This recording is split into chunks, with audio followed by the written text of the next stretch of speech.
The sunlight hit the glass of my apartment just so, casting a golden sheen across the polished oak desk. I smoothed the silk of my blouse, feeling the soft tension in my shoulders, and watched the city hum beneath me. The phone buzzed on the marble beside my coffee cup, a subtle vibration that made my heart skip, not from anticipation, but from habit. I knew exactly who it was before I even glanced at the screen. The family group chat that never failed to remind me of what I wasn't. I smiled, small and contained, and swiped. There it was again, a message from my mother, innocuous on the surface, yet loaded with memory. "We're all excited to see you at Christmas." Excited. Right. As if last year's dinner, when they handed the business to my brothers as if I'd never lifted a finger, hadn't happened. I sipped my coffee, letting the warmth spread through me. The aroma grounded me. I could feel the pulse of the city, the hum of opportunity that had been mine all along, quietly waiting for the right moment. I had learned, through nights of solitude and relentless effort, that power is most potent when unseen. And this Christmas, this Christmas would be different. I leaned back, fingers tracing the edge of the marble, heart steady, but full of a quiet fire. They thought I was absent. They thought I was powerless. But what they didn't know, what no one yet knew, was that Forbes had already written my name across the skyline. It was Christmas, and the house smelled like pine and cinnamon, the scent almost cruel in its familiarity. I was 24, wearing the red dress I'd bought myself with my first paycheck, hair curled, but hands trembling slightly. My mother's laughter floated across the room as my brothers lingered near the kitchen, chatting about the family business as though I weren't there. I remember the moment clearly. My father, with that practiced, proud smile, looked at me and said, "We've decided the company will stay in the hands of your brothers. You have other talents, darling." His words, polite and soft, cut sharper than a winter frost. My chest tightened, and I felt the sting rise in my throat. I wanted to argue, to point out the late nights, the deals I'd salvaged, the innovations I'd suggested. But I stayed silent, the lump in my throat too heavy to swallow. My hands shook as I lifted my wine glass, a nervous habit I hadn't realized had started. The room spun just slightly, festive lights blurring into streaks of gold. My grandmother noticed, slipping a small, worn notebook into my hand when no one was looking. "Write your own story," she whispered. "Don't wait for them to hand it to you." Her voice was a soft anchor in the storm of disappointment. I remember stepping out onto the balcony afterward, the cold air biting, the city lights below twinkling like distant stars. I felt small, invisible even, yet something inside me flickered, a stubborn ember. That night, I promised myself I wouldn't wait for permission. I wouldn't let the family's narrow vision define my life. I took the notebook to my room, flipping through blank pages that smelled faintly of dust and ink. With a trembling hand, I wrote the first words of my plan, each letter a quiet act of rebellion.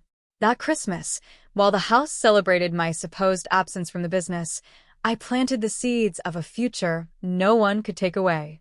And so, without anyone noticing, I began to walk a path that would take me far beyond the dinner table, beyond the expectations of my family, and ultimately into a world that wouldn't just notice me, it would have to respect me. The notebook became my sanctuary. Every evening, after long hours at the office my family didn't care about, I would sit under the dim glow of a desk lamp, mapping out a life they had never imagined I could build.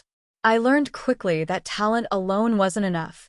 I had to become relentless, strategic, and invisible at the same time.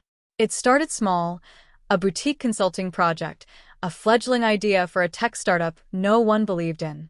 I spent nights hunched over spreadsheets, the hum of my laptop the only sound in my apartment. I remember the cold sting of coffee on my lips at 3 a.m., eyes burning, but mind alive with possibility. There was no cheering crowd, no applause, only the soft whisper of my grandmother's words. "Write your own story."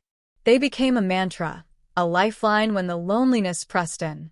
Then she appeared, Margaret Harlow, a seasoned investor I met at a networking event by chance. Her eyes didn't skim over me as they did everyone else. She saw the quiet determination, the ideas that were buried beneath my polite smiles. "You're underestimated," she told me bluntly, sipping her espresso, "and that is your advantage. Learn, grow, and don't tell anyone until you've won." I followed her guidance, devouring books, mastering financial models, pitching ideas until my voice was hoarse. The early setbacks were brutal. Clients rejected me. Investors dismissed me as too young, too inexperienced, too female.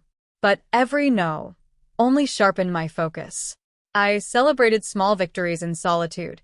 The first client who trusted me, the first project that turned a profit, the quiet satisfaction of money deposited in an account no one knew existed. I became a master of invisibility, blending into the background while quietly building empires. My family posted updates on social media that suggested I was merely living in New York, thriving socially but professionally stagnant. They thought they had seen the extent of my accomplishments, that I had acquiesced to their vision. They couldn't have been more wrong. By the time Forbes first called, I had already secured multiple patents, controlled stakes in several startups, and a portfolio that would make even seasoned financiers pause. And yet, I kept my life compartmentalized. Friends knew of my accomplishments in small pieces, mentors encouraged discretion, and my family, they remained blissfully unaware. I had learned that power is most potent when it's unseen, when the world underestimates you, and when your success becomes your secret weapon. Each milestone, each quiet triumph, was a stitch in the armor I was creating for the inevitable moment when the past would meet the present. I was no longer the girl who sat quietly at Christmas dinner, watching her potential ignored. I was the woman who had turned that very dismissal into fuel, quietly amassing a fortune and a future no one had imagined. Certainly not them. And so, the stage was set. Every lesson, every late night, every whispered affirmation from Margaret and my grandmother had led to this point. When the family returned, expecting the same quiet version of me, they would find something entirely different: power, poise, and the kind of success that couldn't be ignored or dismissed. Christmas arrived again, the house bustling with warmth, pine, and the usual aroma of roasted turkey. I stepped inside, not as the quiet, sidelined sister they expected, but as someone entirely transformed. My heels clicked against the hardwood, a rhythmic announcement of presence, and I felt the subtle, satisfying thrill of anticipation curling in my chest. My brothers greeted me with polite smiles, eyes flickering with faint surprise. I could sense the confusion before it even registered. The house was the same, cozy and familiar, yet I saw it differently now. The chandeliers seemed smaller, the furniture less commanding. I was no longer overshadowed. The world had tilted, and I was standing at its fulcrum. "Wow, you've changed," my mother said, her voice tentative, betraying the slightest hint of unease. I smiled softly, letting them absorb the moment, savoring the seconds of disbelief as it washed over their faces. I led them into the living room, my favorite space of all, a quiet assertion of control. Expensive art adorned the walls, each piece carefully chosen, each one a symbol of a milestone, a victory earned in solitude. A sleek leather chair awaited me, the glow of subtle lighting tracing the edges of my office like sanctuary.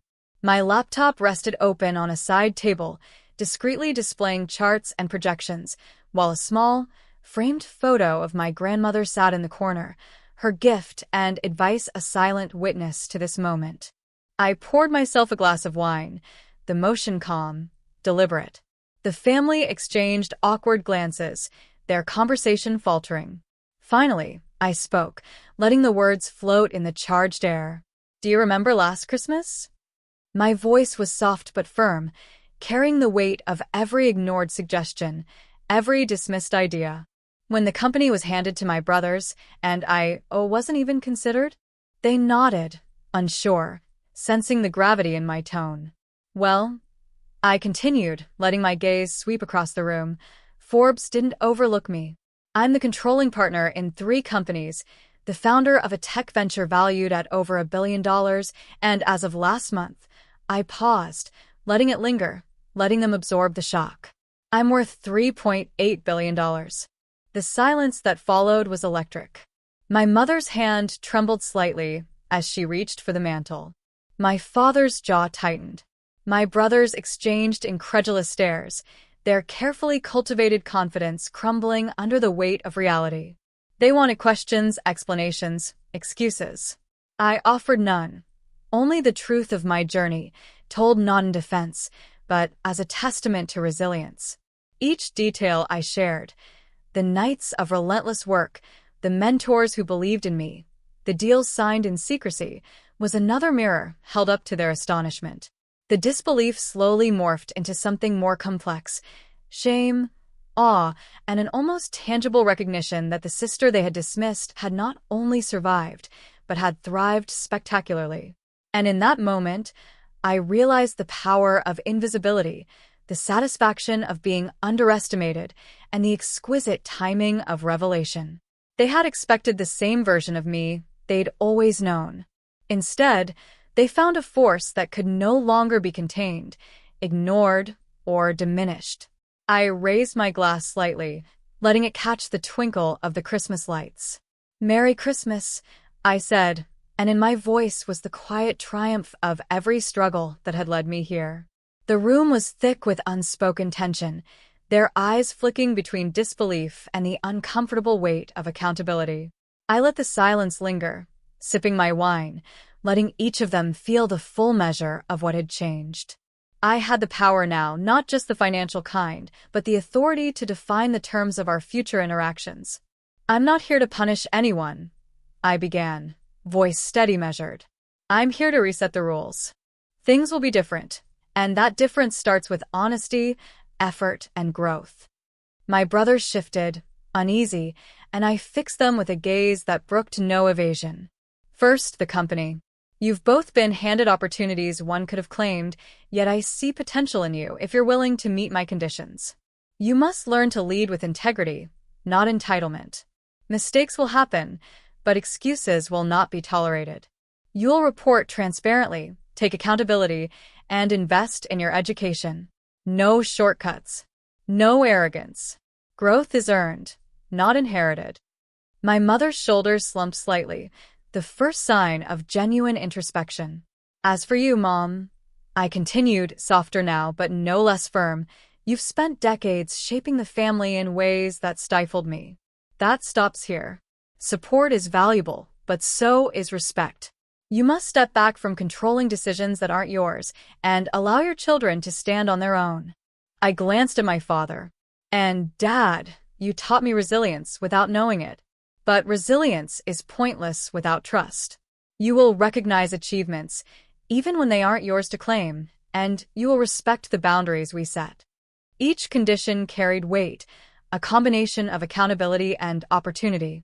They weren't punishments, they were invitations to evolve, to become better versions of themselves. My voice carried warmth alongside authority, a rare balance I had learned through solitude, struggle, and reflection. Then I turned to the symbolic object I'd carried with me since that fateful Christmas, my grandmother's worn notebook. "This," I said, placing it gently on the mantel, "reminds us all that our stories are ours to write.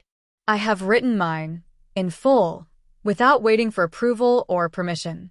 Now it's your turn. Shape your own paths or step aside. The choice is yours." I watched as the tension shifted subtly, incredulity giving way to contemplation. My family realized that the power dynamic had irrevocably changed. I was no longer the girl whose ideas were dismissed or whose voice was ignored. I was the woman who had earned the right to dictate the terms, and I would do so with fairness, but without compromise.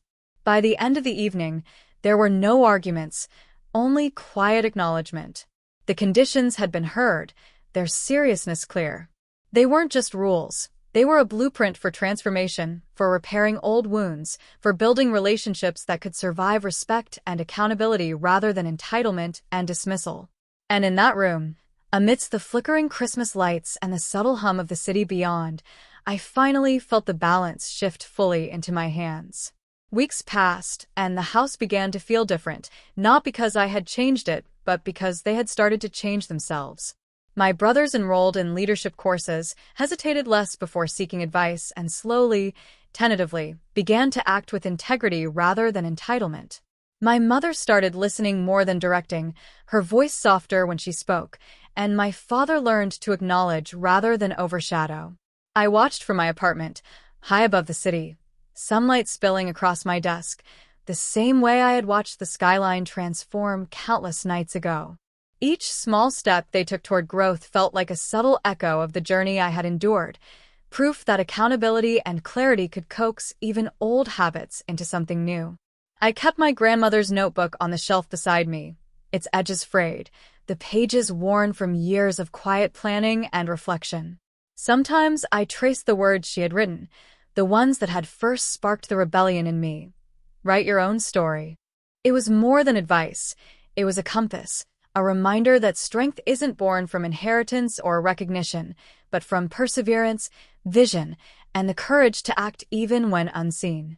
And yet, amidst the triumph, there was humility. I realized that power, when earned, carried a responsibility that extended beyond oneself. I had built a fortune, yes, but more importantly, I had built clarity, self-respect, and the ability to foster growth in others. The relationships that had once felt fractured now held potential for real connection, forged in the fires of challenge and tempered by honesty. On Christmas Eve, I returned to the family home, not to reclaim what was never mine, but to celebrate the subtle victories of change. We laughed, genuinely this time, shared memories, and allowed the warmth of shared understanding to replace the chill of past dismissals. My grandmother's notebook rested on the mantel, a silent testament to the journey from rejection to triumph. I lingered by the window, gazing at the city lights, feeling the soft weight of gratitude and quiet power settle over me. The woman who had once sat quietly at the Christmas table was gone. In her place stood someone unshakable, unyielding, and unapologetically whole. And as the snow began to fall softly outside, brushing the streets in silver, I whispered to myself, voice steady and warm. I waited for no one, earned everything, and still, I have room to give. This is the story I was always meant to write.